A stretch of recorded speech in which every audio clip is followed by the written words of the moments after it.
گناہ کبیرہ اور ان کی تباہ کاریوں کے عنوان سے کچھ باتیں آج کی اس نشست میں آپ کے گوش گزار کروں گا۔ اللہ تعالی میری زبان پر کلمۃ الحق جاری فرمائے۔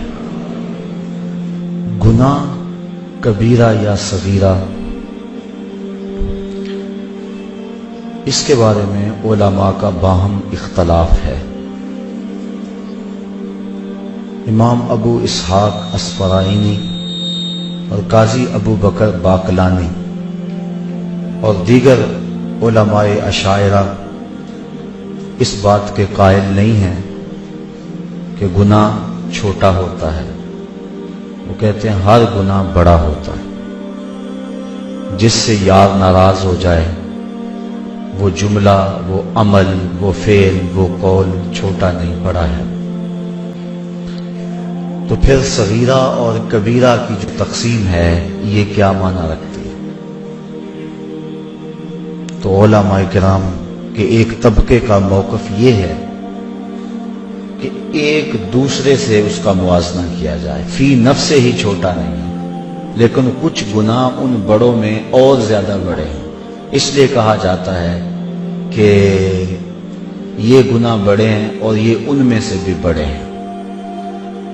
لیکن ایک دوسرا طبقہ صغیرہ اور کبیرہ گناہوں کی تقسیم کا قائل ہے، اور اس پہ قرآن مجید کی اس آیت کو بطور دلیل پیش کرتے ہیں جو میں نے آپ کے سامنے تلاوت کی، کہ اللہ تعالیٰ جل شانہ ارشاد فرماتا ہے اگر تم بڑے گناہوں سے اجتناب کرو تو باقی گناہ تمہارے میں ویسے ہی معاف فرما دو۔ بڑے گناہ ان سے بچا جائے تو چھوٹے گناہ خود بخود ختم ہوتے رہتے ہیں۔ وضو کریں تو گناہ جھڑ جاتے ہیں۔ جمعے سے لے کر جمعے تک، ایک نماز سے لے کر دوسری نماز تک درمیان میں جو ہونے والے گناہ ہیں، یہ نمازیں، یہ جمعے، ان کا کفارہ ہے۔ نیکیوں کے کرنے سے گناہ ختم ہوتے ہیں۔ جب گناہ بندہ کرتا ہے تو دل پر ایک سیاہ نقطہ لگتا ہے، اگر نیکی کرتا ہے تو وہ مٹ جاتا ہے۔ تو اس سے مراد علماء کہتے ہیں صغیرہ گناہ ہے، چونکہ جو کبیرہ گناہ ہیں وہ بغیر توبہ کے معاف نہیں ہوتے۔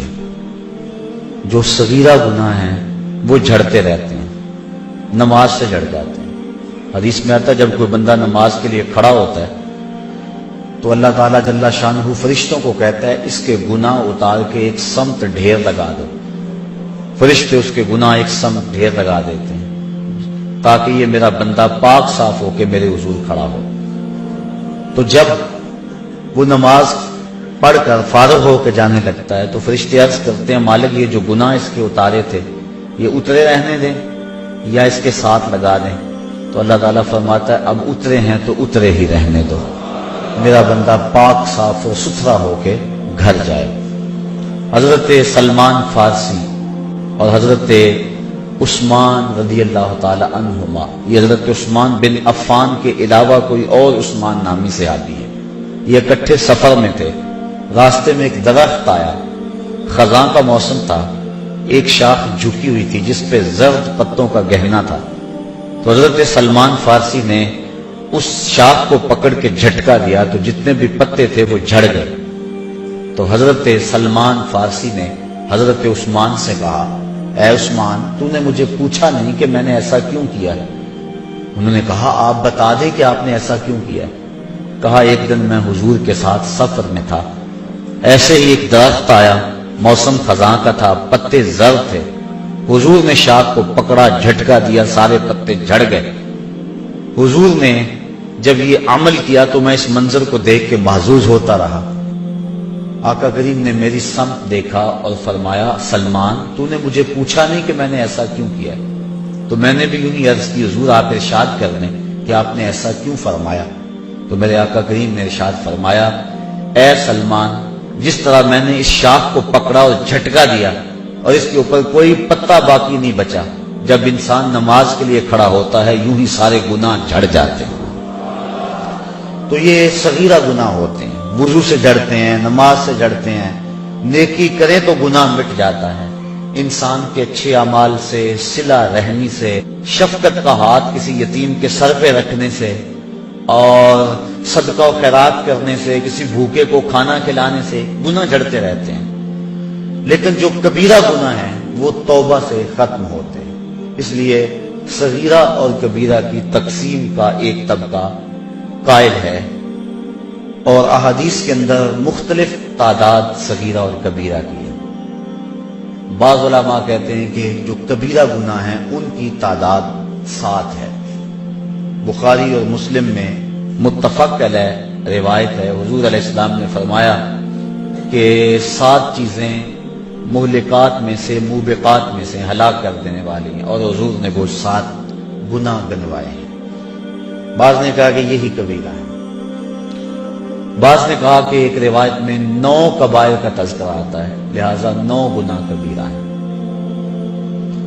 امام ذہبی نے الکبائر کے اندر 70 گناہوں پر تبصرہ کیا ہے، اور آپ کا موقف یہ ہے کہ یہ 70 گناہ کبیرہ ہے۔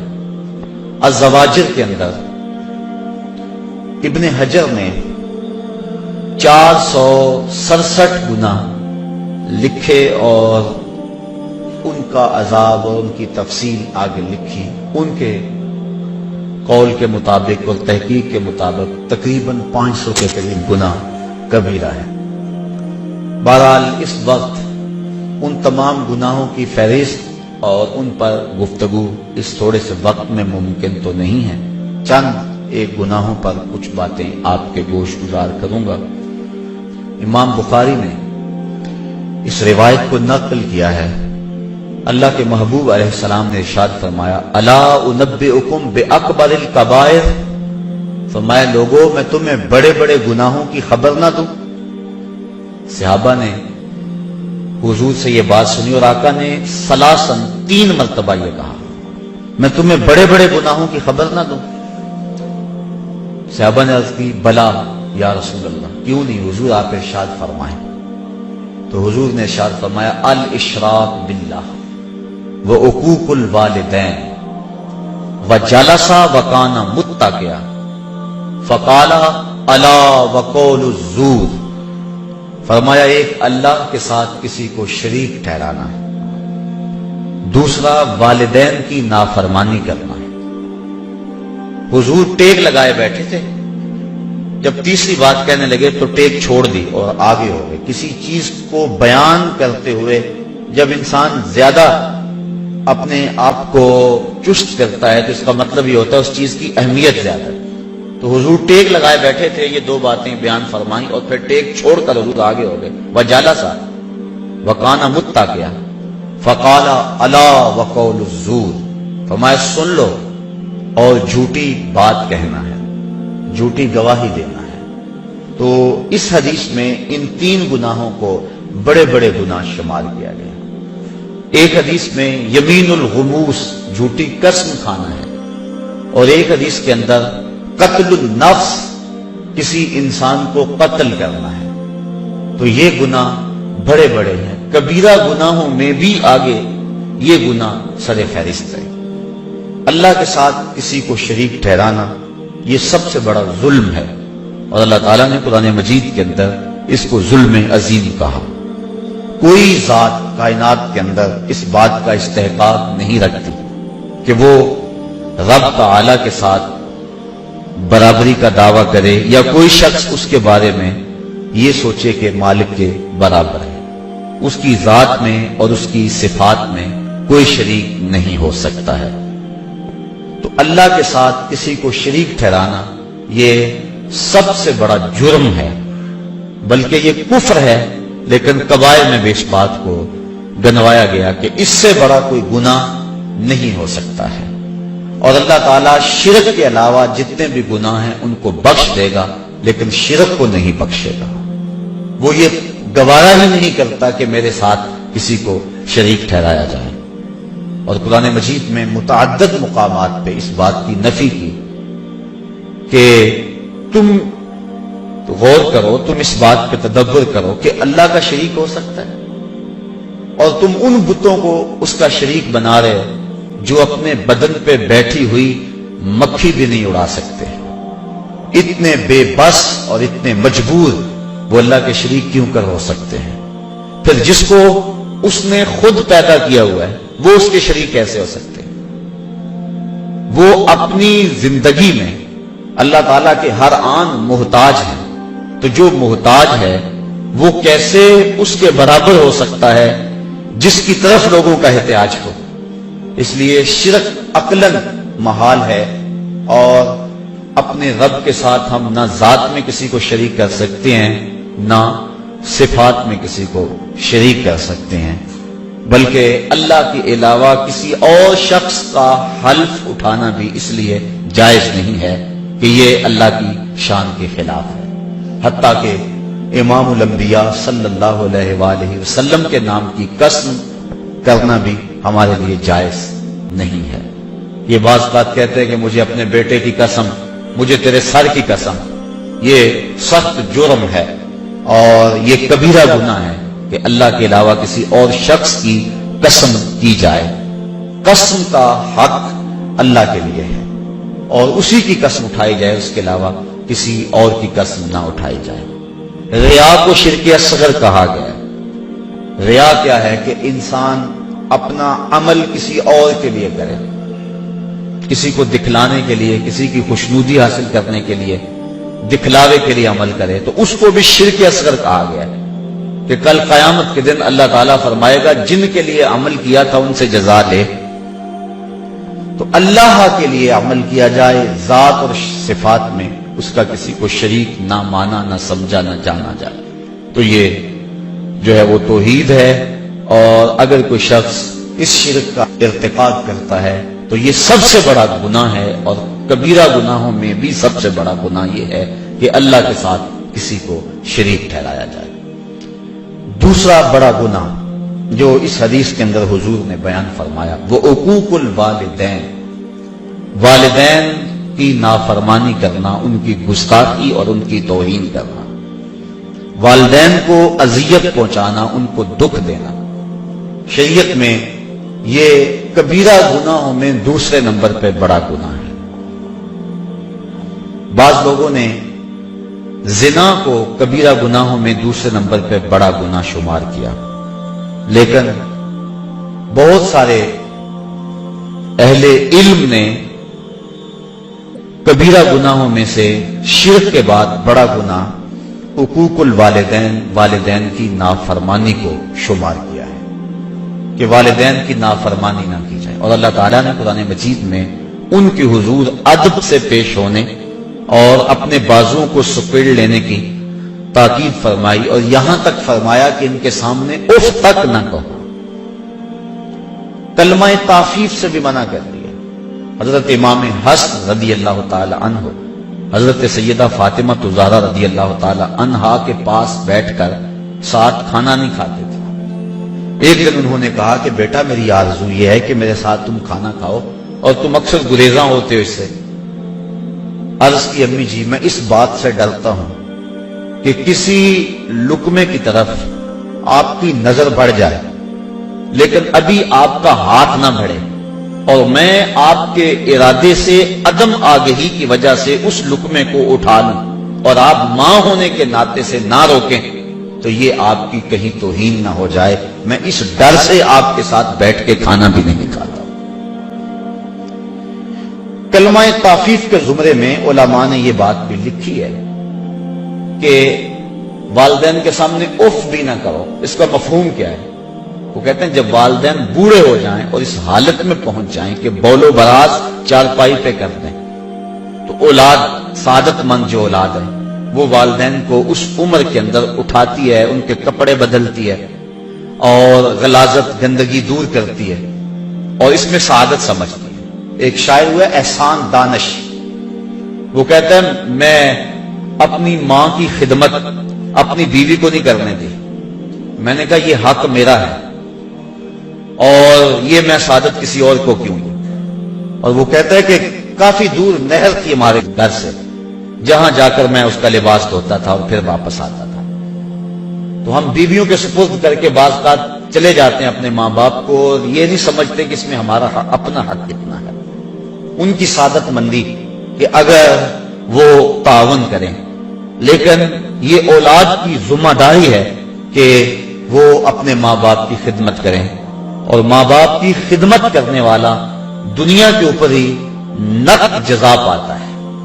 ایک روایت کے اندر میں نے پڑھا ہے کہ والدین کی خدمت کرنے والا دنیا کے اندر ہی جزا پاتا ہے، آخرت کے اندر جو اس کو ملنی ہے وہ تو ضرور ملے گی. اور اسی طرح جو والدین کی نافرمانی کرتا ہے اللہ اس کے عذاب کو آخرت پر ادھار نہیں چھوڑتا، دنیا پر بھی اس کو ذلیل کرتا ہے جو والدین کو دنیا میں رسوا کرتا ہے. اور آپ دیکھ لیں معاشرے کے اندر جس نے والدین کو دکھ دیا وہ دنیا میں بھی ذلیل ضرور ہوا. بلکہ صوفیاء نے کتب تصوف میں لکھا ہے، اور اس کی مؤید ایک حدیث بھی ہے کہ جس نے والدین کے لیے روزانہ دعا کی، والدین زندہ ہیں یا فوت ہو گئے، معمول بنا لیا کہ ان کے لیے مغفرت کی دعا کرے، تو کہتے ہیں ساری زندگی اس کے رزق میں بے برکتی نہیں آ سکتی. تو ان کی خدمت کو شعار بنانا اور ان کی خدمت کو سعادت سمجھنا یہی عزتوں کا ظرف ہے. بلکہ ذرا غور کیجئے، صحاح میں روایت ہے حضور علیہ السلام کی خدمت میں ایک شخص حاضر ہوا، عرض کی حضور میں آپ سے اذن جہاد طلب کرتا ہوں، جہاد پہ جانا چاہتا ہوں. تو جواباً ارشاد فرمایا احی والدہ کا، کیا تیرے والدین زندہ ہیں؟ قال نعم، عرض کی ہاں حضور میرے والدین زندہ ہیں. قال ففیہ ما فجاہد، کہا جا ان کی خدمت کر، یہی تیرا جہاد ہے. باپ فالج میں گرا ہوا ہے اور بیٹا تبلیغی چلہ کاٹنے جا رہا ہے، کوئی قبولیت نہیں ہے. ماں کو ضرورت ہے اور وہ تڑپ رہی ہے، بیٹے کو آوازیں دے رہی ہے، اور بیٹا پیر کے دربار پہ اپنی داڑھی سے جھاڑو دے رہا ہے. ماں باپ کو سخت ضرورت ہے اور بیٹا جہاد پہ گیا ہوا ہے، شریعت نے اس کی اجازت نہیں دی، اس کی حوصلہ شکنی کی ہے. ہاں اگر کوئی اور تمہارا بھائی ان کی خدمت کرنے والا موجود ہے تو پھر ان کے اذن سے تم جا سکتے ہو، لیکن اگر ان کو ضرورت ہے تو تمہاری سب سے بڑی نیکی یہ ہے کہ تم ان کی خدمت کرو، ان کی دعائیں لو، ان کی رضا میں اللہ کی رضا ہے. دیکھ لو حضرت اویس کرنی رضی اللہ تعالیٰ عنہ صحابی نہیں بنے، حضور اپنی قمیض کے بٹن کھول کے لمبی لمبی سانسیں لیتے ہیں اور فرماتے ہیں مجھے یمن سے یار کی خوشبو آتی. کسی نے کہا حضور یمن تو اتنا دور ہی نہیں ہے، لوگ کہاں کہاں سے آگے آپ کو ملنے کے لیے، زیارت کے لیے، اتنا پیار آپ کا اس سے، تو وہ آپ کی زیارت کے لیے بھی نہیں آیا. تو فرمایا اس کی بوڑھی اور نابینا ماں ہے، اس کی خدمت اسے میرے حضور آنے سے روکے ہوئے ہے. تو جو والدین کی تعظیم اور عزت کرتا ہے وہ برکتیں پاتا ہے اور حضور کا محبوب بنتا ہے. بلکہ حضور نے فرمایا کوئی اویس سے ملے اور میرا سلام کہے اور اسے کہے کہ میری امت کی بخشش کی دعا کرے، تو یہ طے ہو گیا کہ جو ماں باپ کی خدمت کرتا ہے اللہ اس کی دعائیں رد نہیں کرتا ہے. بلکہ حضرت اویس کرنی کو حضرت عمر فاروق اور حضرت علی المرتضیٰ ملے، جا کے حضور کا سلام دیا. حضور کا جب نام سنا تو آنکھوں میں آنسو امٹ آئے اور زاروں کے پاس رونے لگے. کہا بتاؤ حضور کے لبوں پہ میرا نام کیسے آیا تھا، کیسے کہا تھا اویس کو میرا سلام دو. جب پیار اور محبت کا یہ عالم دیکھا تو کہا اویس اتنا پیار حضور سے تو ملنے کیوں نہیں آیا، زیارت کے لیے کیوں نہیں آیا؟ حضرت اویس کرنی رضی اللہ تعالیٰ عنہ نے فرمایا اچھا تم نے میرے رسول کی زیارت کی ہے؟ کہا ہاں، صبح و شام حضور کے قرب میں رہتے تھے. کہا بتاؤ پھر حضور کے ابرو جڑے ہوئے تھے یا کھلے ہوئے تھے؟ اب یہ ایک لمحے کے لیے حیران ہو گئے. کہا میں نے نہیں کی، مجھ سے پوچھ لو. کوئی دور سے دیکھتا اسے جڑے ہوئے نظر آتے، قریب آ کے دیکھتا اسے کھلے ہوئے نظر آتے. معلوم ہوا جو ماں باپ کی خدمت میں لگا ہوا ہے وہ حضور کے قرب سے بھی محروم نہیں ہے، وہ حضور کے قرب کی دولت سے بھی مالا مال ہے. تو والدین کے ساتھ حسن سلوک کرنا اس کی تاکید کی گئی اور ان کی ناراضگی سے بچا جائے. جب والدین ناراض ہو جائیں تو رب ناراض ہو جاتا ہے. اللہ کی رضا والدین کی رضا میں چھپی ہوئی ہے اور اس کی ناراضگی والدین کی ناراضگی کے اندر چھپی ہوئی ہے. اللہ اکبر. تو والدین کی نافرمانی یہ دوسرا بڑا گناہ ہے اور اس سے اجتناب کرنا چاہیے اور ماں باپ سے معذرت کر کے ان سے معافی مانگ لینی چاہیے۔ علماء کہتے ہیں کہ 3 اشخاص سے ہاتھ جوڑ کر معافی مانگنے میں کوئی شرم محسوس نہیں کرنی چاہیے۔ ایک والدین، دوسرا استاد اور تیسرا شیخ۔ یہ 3 ہستیاں ایسی ہیں کہ کوئی غلطی ہو جائے تو فوراً معذرت کر دو۔ ماں باپ تو ویسے ہی جلدی معاف کر دینے والے ہوتے ہیں، ان کا تو دل ہی بڑا نرم ہوتا ہے۔ ایک صحابی، ان کی روح پرواز نہیں ہو رہی تھی، تو حضور علیہ السلام تشریف لے گئے، تو آقا کریم نے پوچھا کہ اس کی ماں ہے؟ عرض کی ہاں حضور ہے۔ تو حضور اس کے ہاں تشریف لے گئے، فرمایا کہ تیرا اور تیرے بیٹے کا ماجرا کیا ہے؟ عرض کی حضور وہ اپنی بیوی کی بات کو میری بات پہ ترجیح دیتا تھا اور میں اس کو معاف نہیں کرنا۔ حضور فرمایا بلال اٹھو اور لکڑیاں اکٹھی کرو، اور جب آگ روشن ہوئے پھر مجھے بتانا۔ عرض کی حضور یہ لکڑیاں کیوں اکٹھی کرنی اور آگ کیوں جلانی ہے؟ کہا اگر تم معاف نہیں کرو گی تو اس کی روح نہیں نکلے گی، تو اسے میں آگ میں جلاؤں گا۔ تو ماں نے عرض کی حضور میں نے معاف کر دیا۔ تو کہا بلال جلدی جاؤ تلقین کرو اسے کلمے کی۔ تو جب وہ دوڑے ان کے لبوں کے اوپر پہلے ہی کلمہ جاری تھا۔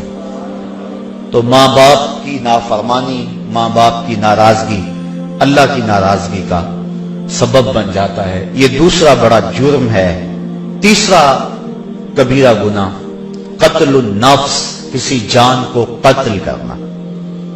جس نے کسی ایک انسان کو قتل کیا گویا اس نے پوری انسانیت کو قتل کیا، اور جس نے کسی ایک انسان کی زندگی بچائی گویا اس نے پوری انسانیت کو زندگی بخشی۔ اور اللہ تعالیٰ فرماتا ہے جس نے کسی مومن کو جان بوجھ کر قتل کیا اس کی سزا جہنم ہے۔ اور حدیث میں آتا ہے کہ مومن کو حق کے علاوہ تم قتل نہیں کر سکتے ہو، اور حق 3 ہے۔ ایک شادی شدہ زانی، ایک قتل کے بدلے قتل قصاص، اور تیسرا دین سے بغاوت کرنے والا۔ آپ اس حق میں کسی کو قتل کریں گے، اس کے علاوہ آپ کسی کو قتل نہیں کر سکتے۔ تو مومن کو قتل کرنا سخت جرم ہے، بلکہ حضور نے ارشاد فرمایا جب 2 مومن آپس میں الجھ پڑتے ہیں اور ایک دوسرے کے ساتھ لڑتے ہیں تو قاتل اور مقتول دونوں جہنمی ہیں۔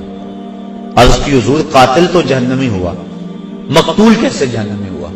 فرمایا وہ بھی اپنے بھائی کے قتل کرنے پہ حریص تھا، یہ الگ بات ہے کہ اس نے پہلے اس کو قتل کر دیا، لہذا دونوں جہنمی ہیں۔ اور ایک حدیث میں آتا ہے کہ جس نے قتل کے اندر نصف جملے سے بھی مدد کی، پورا جملہ نہیں کہا، آدھا جملہ کہا، اور اتنی مدد کسی کے قتل میں کی، تو فرمایا قیامت کے دن اس کی دونوں آنکھوں کے درمیان لکھ دیا جائے گا کہ یہ اللہ کی رحمتوں سے محروم ہے۔ یہ جو قاتل پارٹی کی طرف سے انکوائریوں پہ جاتے ہیں اور کہتے ہیں جی برادری کا مسئلہ ہے، ذرا وہ اس بات پہ غور کریں، جس نے آدھے جملے سے بھی مدد کی تو اس کی آنکھوں کے درمیان یہ بات لکھ دی جائے گی کہ یہ اللہ کی رحمتوں سے دور ہے۔ تو قتل نفس، علماء کہتے ہیں کہ قاتل کا گناہ جو ہے وہ معاف نہیں ہوتا جب تک اس کو 3 ذوات معاف نہ کرے۔ ایک تو اس میں اللہ کا حق ہے کہ اس نے انسان کو پیدا کیا تو اس نے اسے قتل کیا، تو سچی توبہ سے یہ حق معاف ہوگا۔ دوسرا حق مقتول کا ہے کہ اس کی جان کو اس نے ضائع کیا تو وہ اگر معاف کرے گا تو معافی ہوگا۔ اور تیسرا حق اس کے وارثوں کا ہے، ان بچوں کا ہے جو یتیم ہو گئے، اس بیوہ کا ہے جس کا سہاگ اجڑ گیا، ان بہنوں کا ہے جن کا سہارا چھین لیا گیا، اس بھائی کا حق ہے جس کی کمر توڑ دی گئی، اس بوڑھے ماں باپ کا حق ہے جن کی آنکھوں کا نور چھین لیا گیا۔ تو یہ تیسرا حق جو ہے وہ ان وارثوں کا ہے. تو اگر یہ راضی ہو گئے تو پھر معافی ہوگی. تو جو قاتل ہے وہ ان 3 ذوات سے معافی کا طلبگار ہوگا. اگر معافی ہوئی تو پھر اس کی جان چھوٹے گی، ورنہ اس کی جان نہیں چھوٹے گی. چوتھا کبیرہ گناہ الزنا. اللہ تعالیٰ نے قرآن مجید کے اندر صاف واضح 2 ٹوک الفاظ میں ارشاد فرمایا لا تقربوا الزنا. زنا کے قریب بھی نہ جانا. کیوں؟ انہ کان فاحشۃ وساء سبیلا. یہ فحش کام ہے اور انتہائی برا رستہ ہے. عقلاً بھی اس میں فحاشی ہے، شرعاً بھی اس میں فحاشی ہے، اور عادتاً بھی اس میں فحاشی ہے. تو کوئی بھی شریف شخص زنا کا ارتکاب نہیں کرتا. اور حدیث میں آتا ہے جب زانی زنا کرتا ہے تو اس سے ایمان نکال لیا جاتا ہے، اور زانی کے رزق میں بے برکتی ڈال دی جاتی ہے، اس کے چہرے کے نور کو چھین لیا جاتا ہے، اور اللہ کی رحمتوں سے وہ محروم کر دیا جاتا ہے. اللہ کے محبوب علیہ السلام کی بارگاہ میں ایک شخص حاضر ہوا، اسلام اس نے قبول کیا اور عرض کی حضور میرے میں بڑے گناہ ہیں اور میں وہ چھوڑنے کا آپ سے وعدہ کرتا ہوں، لیکن مجھے لت پڑی ہے زنا کی، وہ میں نہیں چھوڑ سکتا. اب حضور رحمت اللہ العالمین حکیم نبی کیسے اس کی تربیت فرماتے ہیں. اس نے کہا سارے گناہ چھوڑ دوں گا، زنا نہیں چھوڑ سکتا. فرمایا تو کیا پسند کرتا ہے کہ تیری ماں کے ساتھ کوئی زنا کرے؟ اس نے عرض کی حضور میں یہ پسند نہیں کرتا. تو فرمایا جس کے ساتھ تو زنا کرے گا وہ بھی کسی کی ماں ہوگی. اس طرح فرمایا تو پسند کرتا ہے کہ کوئی تیری بہن کے ساتھ زنا کرے؟ اس نے کہا حضور یہ میں کیسے پسند کرتا ہوں. تو فرمایا کہ جس کے ساتھ تو زنا کرے گا وہ کسی کی بہن ہو سکتی ہے. اس طرح بیٹی کے بارے میں، بیوی کے بارے میں حضور نے فرمایا. تو وہ بات اس کے اندر اتر گئی. عرض کی حضور میں توبہ کرتا ہوں، آج کے بعد زنا نہیں کروں. زنا اللہ کو سخت ناپسند ہے. اللہ تعالیٰ جل شانہ نے حد مقرر فرمائی، جو شخص زنا کرتا ہے اس کو 100 کوڑے مارو. اور اگر کوئی شادی شدہ ہے اور پھر اس شادی شدہ سے اس فعل کا ارتکاب ہوتا ہے تو شریعت میں حکم ہے کہ اس کو سنسار کیا جائے. اللہ تعالیٰ گوارا نہیں کرتا کہ وہ میری زمین پہ رہے. کہا اس کو سنسار کر دو، پتھر مار مار کے ہلاک کر دو، یہ اس کی سزا ہے.